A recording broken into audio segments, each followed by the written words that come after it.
다시 시작할까요? 우리 멀리서 일하시는 오무일 박사님이 가장 창조도 좋고 기적도 좋고 부활, 기도, 섭리 조금 구체적인 단어를 픽업해가지고 그 단어를 실제적인 언어로 볼 거냐 아니면은 고백적인 언어로 볼 거냐 이런 두 가지 시각에서 대조하고 있습니다.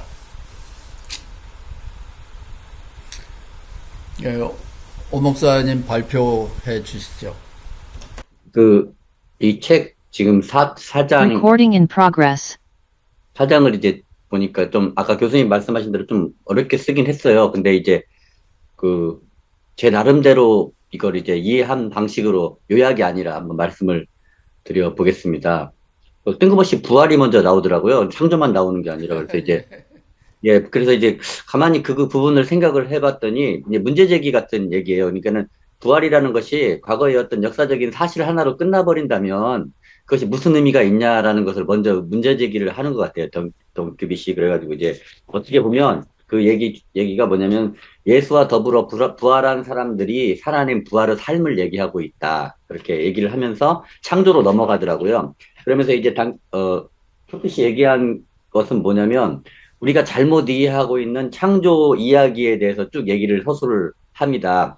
요약을 하면 이런 얘기예요. 그러니까 창조라는 것이 신화론적이고 유일신적인 요소들이 너무나 다분히 있기 때문에 그것이 오늘날 우리가 하나님을 이해하는 방식에 굉장히 큰 문제를 안고 있다라고 그렇게 얘기를 하는 거예요. 그러면서 얘기한 게 뭐냐면 이제 예로 나온 게 기도죠.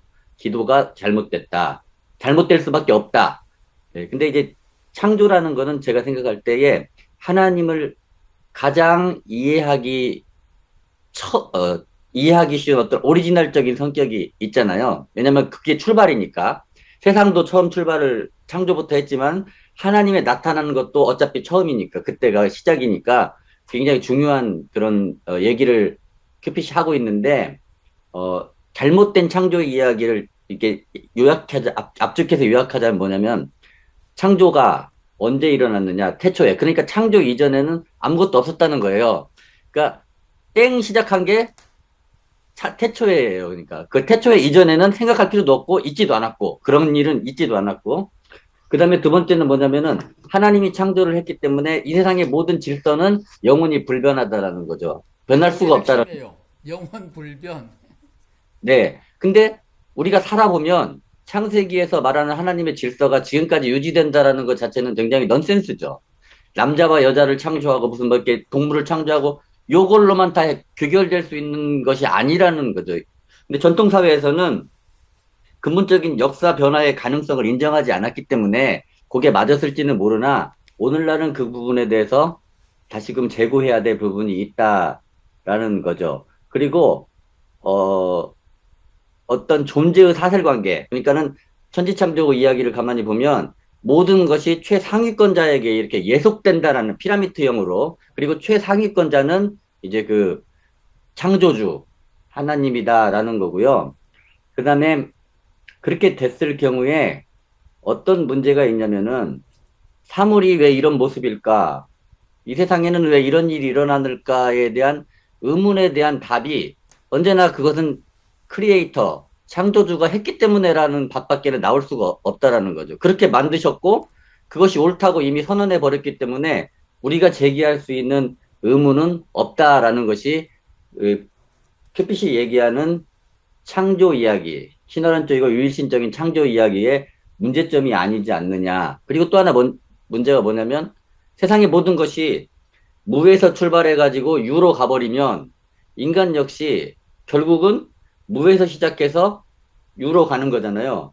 그러니까는 하나님만이 내게 모든 것이며 나는 하나님 없으면 무가 돼버린다는 결론에 도달해 버리는 거죠. 그렇잖아요. 그렇게 되면, 어, 어떤 일이 일어나면 인간에게 할 수 있는 일이라는 건 더 이상 없는 거죠. 그래서 큐핏이 아주 그 의미 있는 얘기를 하라는데 제가 이제 그거 굉장히 주목해서 봤는데 하나님을 높이면 높일수록 하나님은 더욱 내면화된다.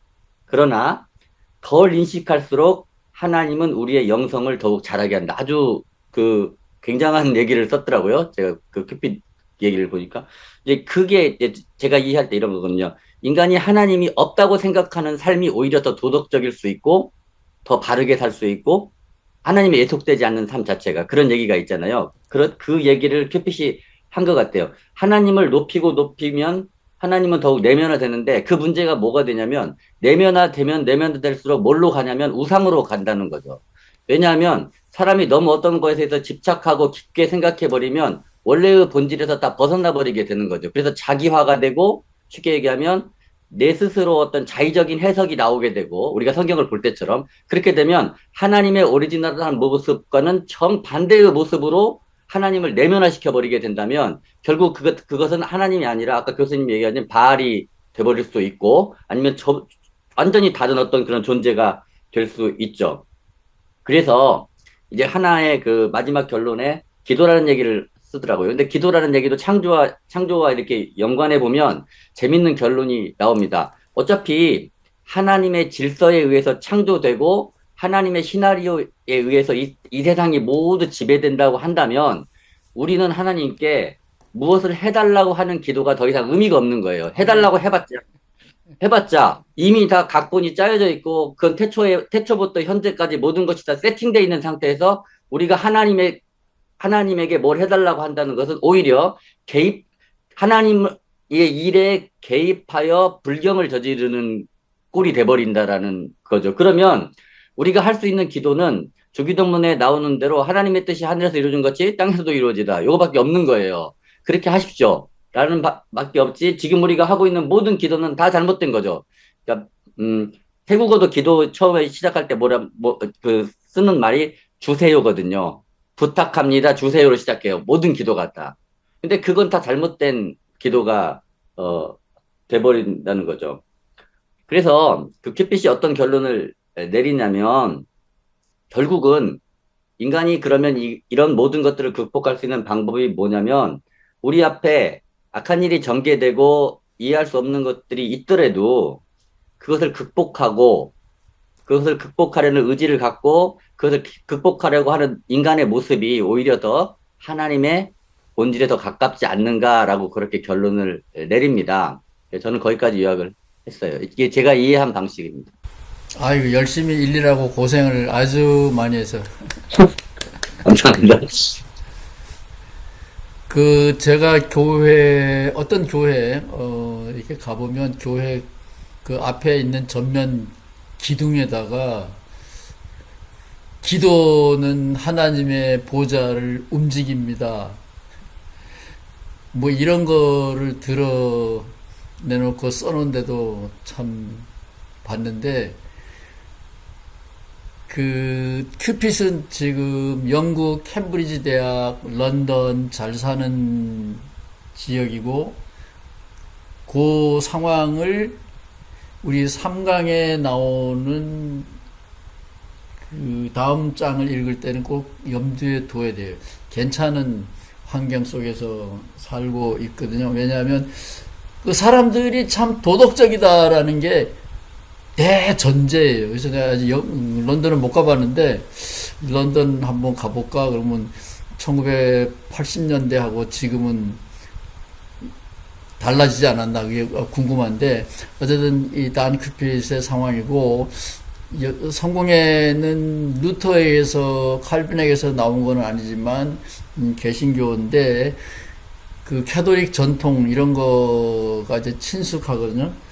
한국 사람들은 그 기독교 전통을 잘 모르는 것 같아. 우리가 머리로는 다 알잖아요. 불변하는 하나님. 그런 개념 못 들어보신 분 안 계시죠? 그거하고 지금 우리 그 기도, 그 다음에 장로교에서 좋아하는 예정 섭리, 뭐 이런 거 하고 연관시키면 이게 앞뒤가 안 맞는 넌센스가 되죠. 하나님이 불변하다. 이 사형리만 해도 그렇잖아요. 하나님이 다 알고 있었으면 대책도 처음부터 다 세우고 있어야지.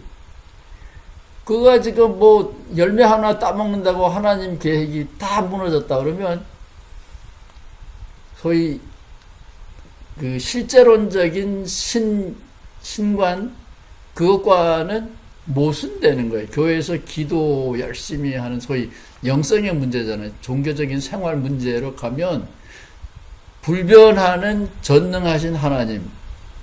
그래서 큐핏은 이해할 수도 없고 모순이다 이런 거 일관성이 없다 이게.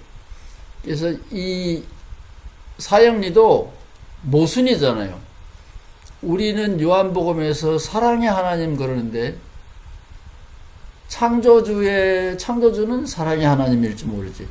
그러나 타락 그거 열매 하나 따먹었다고 인류를 통째로 죽음의 형벌로 쳐넣는 하나님은 사랑의 하나님과 모순이잖아요. 그래서 단 큐핏은 이 하나님 이야기를 실제론적으로 이해하면 신앙생활도 안 되고 자기는 이해도 못하겠고 이게 모순이다 그런 건데 그거 모르는 사람이 있을지 모르겠어요. 근데 대부분의 사람들이 사형리에 대해서 심각하게 모순이다. 하나님이 불변하다. 앞에 하나님하고 뒤에 하나님하고 성격이 완전히 다르다. 이런 거는 모른다라고 지적을 할 수 있고, 그 다음에 이제 그 다음 강의 때 가면 이제 중요한 이야기가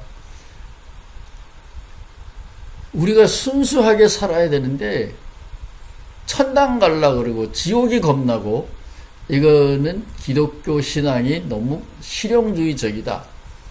그래서 이제 불교를 받아들이는 거예요. 불교. 6장에 가면 불교가 훨씬 고차적이다.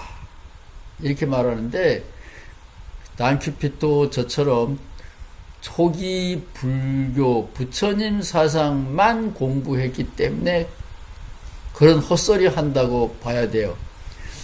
제가 며칠 전이 아니라 지난 일요일에도 제가 교회 가면은 이제 큰일 나거든요. 제가 이제 이단자이기 때문에 교회에 가려면 조심스럽게 가야 돼요. 그래서 갈 교회가 없는데, 그래서 절에 가서 예배는 안 드리고 명상하고 왔는데, 절이, 거기 가면 아주 노골적으로 뭐 기도하면은 다 복받는다. 그런 거고, 무슨 귀신들이 얼마나 많은지 몰라요. 그러니까 초기 불교와 지금의 불교는 너무 달라서 다른 종교라고 말해야 돼요. 그 일본 불교 책을 좀 보다가 보니까, 물론 영어로 된 거죠. 보다가 보니까 일본에 와 있는 루터란 혹은 캐톨릭 선교사들이 캐톨릭이네. 일본 불교를 보고 전도하려고 연구를 했겠죠. 일본 불교를 보고 뭐라고 평가하냐면 일본 불교는 원시적인 부처님의 불교가 아니고 루터란이다. 이런 보고가 나와요. 그 말은 캐톨릭에서 루터란이다 그러면 믿음으로 공짜로 구원받는다. 제가 그랬죠. 자력구원, 타력구원. 불교는 구원인데 기독교처럼 하나님의 은총으로 구원받느냐, 내가 내면적으로 순화되고 승화돼서 구원받느냐. 오리지널 불교는 그런 건데 지금의 불교는 일본 얘기예요. 지금의 불교는 완전히 루터란처럼 믿음으로 공짜로 타력적으로 구원받는 종교가 됐다. 이렇게 해서 큐핏이 보고 있는 불교와 적어도 지금 한국의 불교는 근본적으로 이건 딴 나라 이야기입니다. 그거를 그냥 참고 삼아 알아두면 좋겠고, 부활 얘기가 자꾸 나오는데, 부활 얘기는 나중에 기회 있으면 말하겠지만, 바울이 내 목사 안수는 진짜다, 그 얘기를 하기 위하여 언어적인 게임, 장난을 친 거라고 보면 돼요. 예수님이 사도행전에 의하면은 며칠 만에 승천했어요? 부활하신 다음에? 다 까먹었어요? 40일. 예수님이 부활한 다음에 몇 년 지상에 계셨어요? 40일 후에. 생각이 안 나요? 40일. 바울이 예수를 만난 거는 3년 내지 5년, 길게 보면 7년. 그러니까 안전하게 5년이라고 보면 돼요. 그러니까 가짜잖아요. 그거는 왔다 갔다 할 수 있는 거죠. 1930년, 32년쯤에 문선명이가 똑같은 체험을 합니다. 일제시대에 부활하신 예수님을 만나고 세계 평화를 위하여 기독교부터 통일시켜라. 그러면 3년 후에는 예수님을 만날 수 있는데 문선명이처럼 1900년 후에는 못 만날까요? 하나님한테 물어봐야지.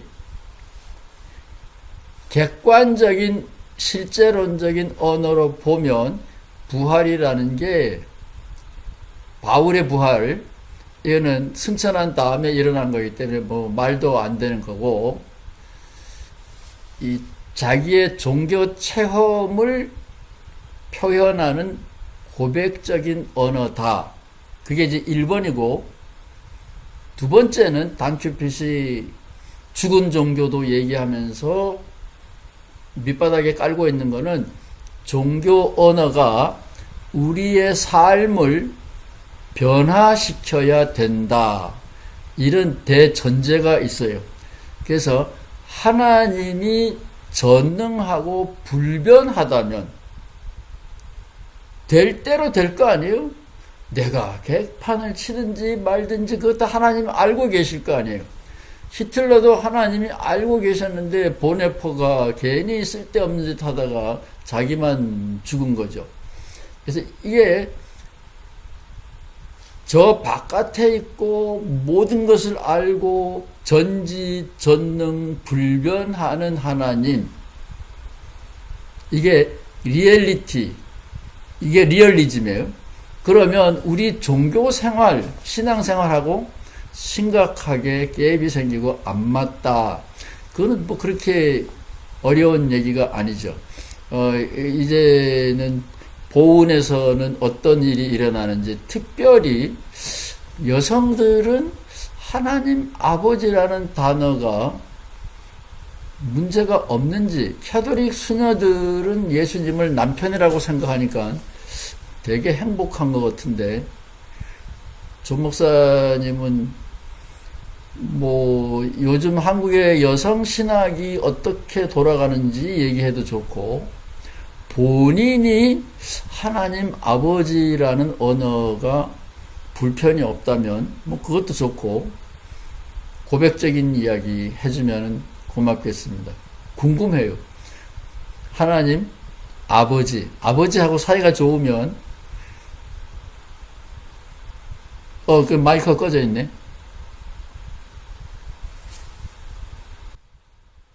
네, 됐어요.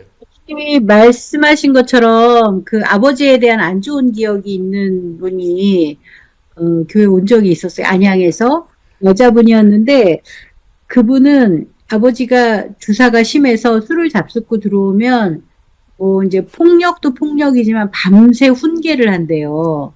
그래서 이분은 남자들이 길게 말하는 걸 못 듣는 거예요.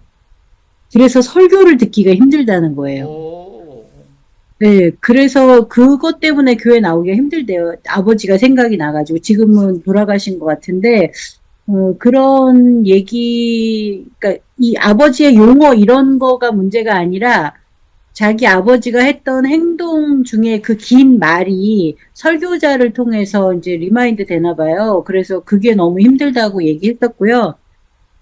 저는 근데 사실 이제 너무 어려서부터 하나님 아버지라고 자연스럽게 들어서 그랬는지 특별히 거부감은 없어요. 뭐 또 아버지랑 뭐 불편한 것도 없었기도 했고. 근데 저희 신학교 다닐 때 어떤 학우가 하나님 어머니 이렇게 기도를 시작을 했어요. 근데 그거 상당히 낯설더라고요, 저는. 어, 엄마는 힘이 없으니까. 글쎄, 저희 엄마도 힘 있는 엄마예요.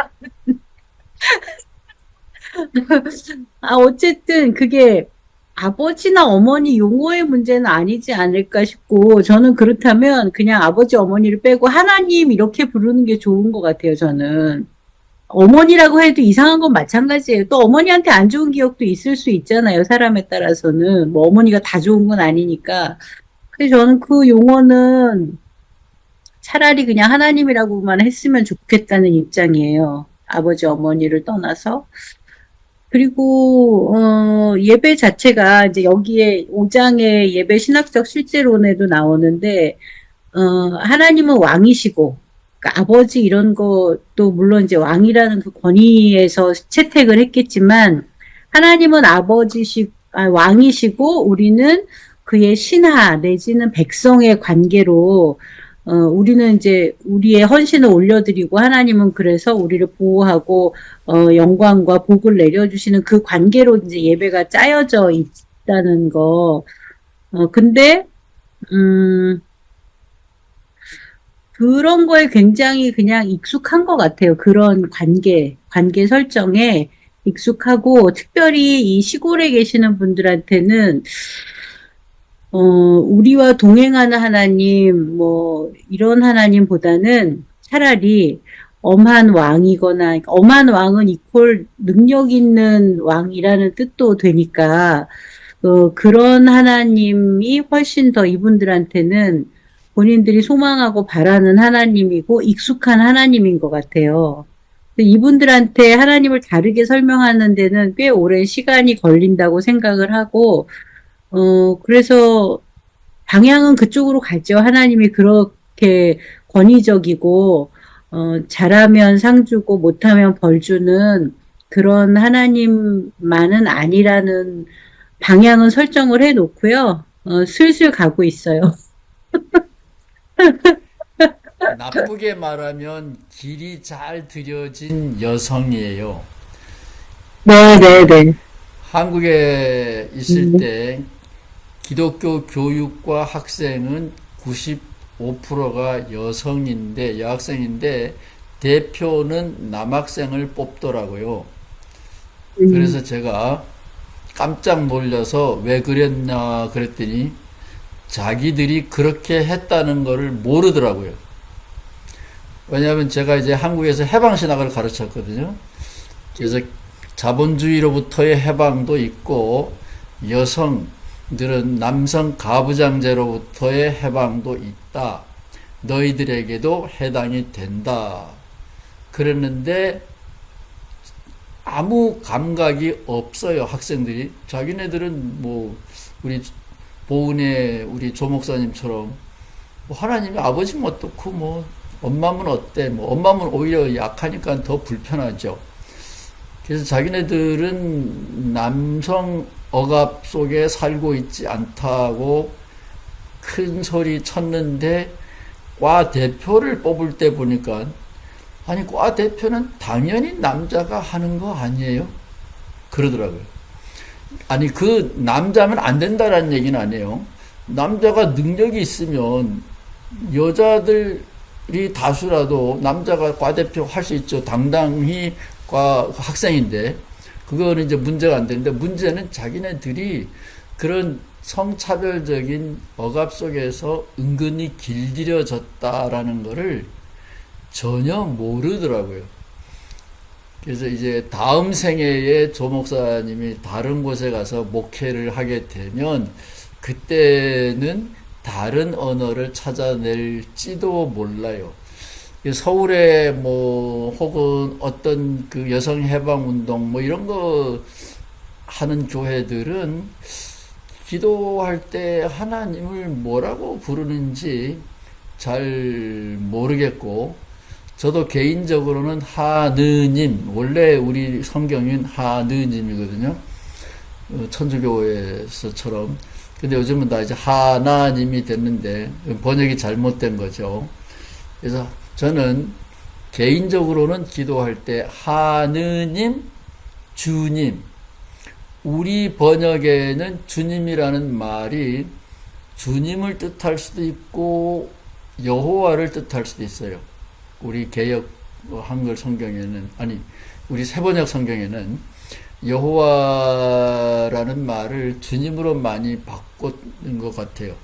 이제 하나님이라는 단어는 그냥 종교적인 상징적인 언어일 뿐이니까 그거 가지고 왈가왈부하지 않아도 될 것 같기도 하지만, 그래서 성차별적인 언어는 안 쓰는 것이 미래를 위해서는 좋고, 그럴 경우에는 이 하나라는 단어도 배타적이잖아요.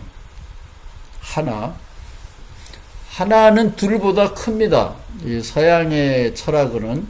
왜냐하면 둘은 하나를 쪼개서 둘이 되는 거예요. 그래서 하나가 제일 큰 거, 온전한 게 하나예요. 그래서 다른 거를 인정하지 않는 개념입니다.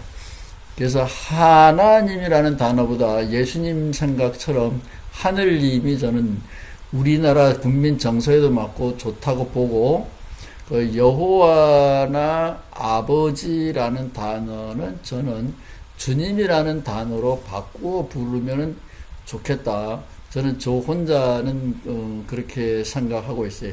이제 다음 생애에 가서는 목사님이 목회하실 때 아버지라는 단어를 계속 쓸지 고민을 좀 해보세요. 시골에 계시는 분들이 연세가 많이 드셨기 때문에 우리도 가부장제적인 억압 속에서 살았다 그러면 그게 무슨 말인지 모를 거예요. 잘 길들여졌기 때문에 모른다고요. 그게 얼마나 편한데 그걸 모른다고요. 더구나 많은 경우에 남편들이 세상을 떠났기 때문에 지금 얼마나 홀가분한데, 그리고 떠났기 때문에 아름다운 추억만 남아있잖아요. 남성들에 대한 아름다운 추억. 그렇기 때문에 아마 억압적인 거를 전혀 못 느낄 수도 있습니다. 아, 근데 저는 사도신경 할 때 말고는 하나님 아버지라고 안 해요. 하나님이라고 그래요. 네, 하나님 아버지라고는 안 합니다. 그 좋은 습관이에요. 제가 사도신경을 강조하죠. 제가 예배 볼 때는 적어도 신앙 고백은 꼭 넣으라 그러는데, 어떤 평신도들은 불편해해요. 뭐 동정의 탄생도 있고 부활도 있고 뭐 그래서 불편해 하는데, 이거를 문자적으로 보는 게 아니라 우리도 족보 있는 신앙인이다. 기독교를 물려받았다. 이 네로 그 박해 때 카타콤의 지하 동굴에서 믿었던 사람들의 유산이다.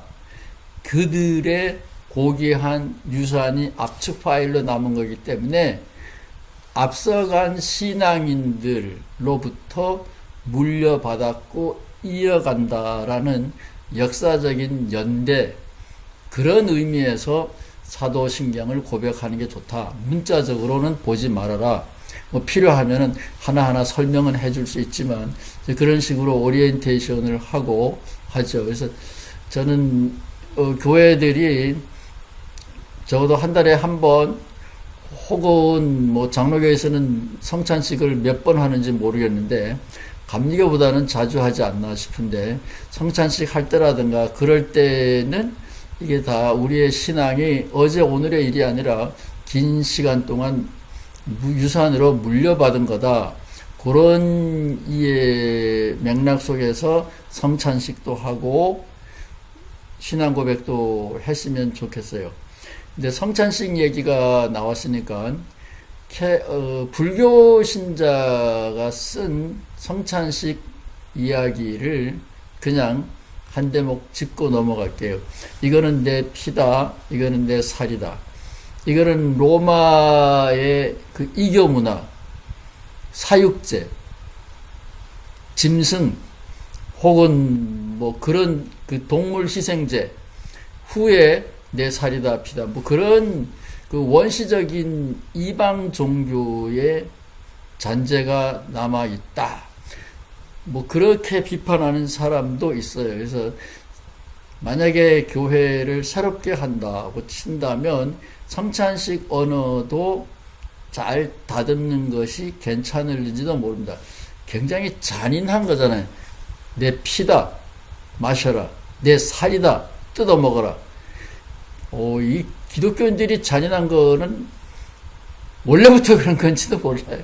굉장히 그 잔인한 언어거든요. 그래서 그런 이런 얘기를 왜 하냐면 단 큐핏이 언어를 굉장히 신경을 많이 쓰고 있고 여성들은 억압이 사회 제도에만 있는 것이 아니라 사회 제도 속에 있다라는 것은 막스의 이야기죠. 해방신학의 이야기예요.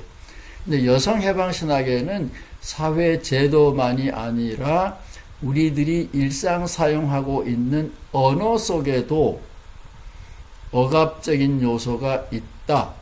그래서 언어도 바꾸어야 된다. 그 자본주의 제도만 바꾸자. 이게 남성 해방신학이라면 언어까지 바꾸자라는 게 여성 해방신학이에요.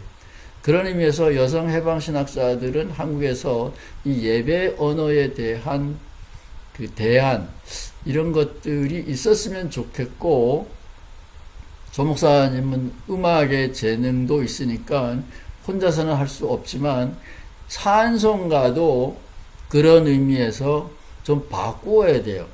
저 세상에 대한 이야기가 너무 많이 나오거든요. 모든 찬송가의 사절은 다 대부분 천당 가는 이야기예요.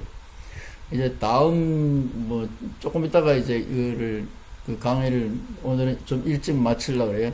다음 장에 가면은 이제 6장을 읽을 건데 거기 여러분 혹시 책을 가지고 있으면 제목을 한번 보세요. 그 제목이 아주 좀 이상한 제목이 붙어 있습니다. 6장의 제목이 교리와 무욕. 무욕은 불교 언어입니다. 사심이 없는 것, 그 집착하지 않는 것, 분별하지 않는 것. 제가 할 일이 없어가지고 요즘 도교 공부를 좀 하고 있는데 도교의 최고의 높은 경지가 무위자연, 아무것도 안 하고 자연스럽게 굴러가도록 한다. 마음도 나라도. 그래서 저는 무위가 뭐냐, 아무것도 안 하는 건 줄 알았어요. 근데 도교 공부를 하고 보니까 무위가 불교에서 말하는 무욕하고 똑같아. 사리, 사욕, 없음, 선과 악을 차별하지 않음, 그런 거더라고요. 그래 이제 무욕이고, 교리는 영국 교회로부터 감리교가 물려받은 거는 뭐 38개의 신앙 고백인데 장로교는 뭐 많죠. 180개쯤 되나요? 그걸 말하는 겁니다. 문자화된 그 고정된 교리, 그리고 그거의 배경은 객관적인 실제론, 저 바깥에 있는 전지전능하신 하나님, 그거를 고백하는 것은 특별히 전능하고 벌을 주고 천당지옥으로 심판하는 하나님, 그 하나님을 믿는 것과 무욕, 불교에서 최고의 경지라고 보는 사심이 없는, 집착하지 않는 그런 경지로 단큐핏은 가는 것이 종교적인 영성의 극치라고 보는 거예요. 근데 그거에 대해서 지금 우리가 가지고 있는 교리, 특별히 천당, 지옥, 심판 이런 거는 어울리지 않는다라는 얘기고, 아까 내가 런던에 가보고 싶다라는 거는 교회 안에, 이 책에는 안 나와요. 교회 안에 있는, 영국 교회입니다. 교회 안에 있는 사람보다는 길바닥에 있는 사람들이, 예를 들면 국경 없는 의사회, 여러분 그런 말은 들어봤나요? 우리 편이냐 적이냐 따지지 않고 희생자들은, 부상자들은 무조건 하고 치료해주는 그런 의사회가 있어요. 국경 없는 의사회라는 유명한 자선사업단체가 있습니다. 예를 들면 이제 그런 사람들을 봐라. 그래서 네 편, 내 편 이렇게 차별하는 이런 거는 아니다. 그래서 천당, 지옥 목적을 두고 선행을 베풀어라. 교회는 그런 식으로 상벌 거기에 머물러 있는데, 자기가 보니까 이 런던 바깥의 세속 문화는 훨씬 더 예수적이더라. 그래서 이제 큐핏이 시간이 지나면 스스로 성공해서 탈퇴합니다. 저처럼 쫓겨나는 게 아니라 그냥 탈퇴하는데, 이유가 교회 안에보다 교회 바깥에가 더 예수님의 삶에 가까이 갔다. 그런 거예요. 아주 재밌는 경험을 하고 있는데, 이 6장의 제목이 오해의 소지가 많아서 제가 잠깐 설명을 드린 겁니다. 특별히 천당, 지옥 부분이 나오면 주목해 주면은 좋겠습니다.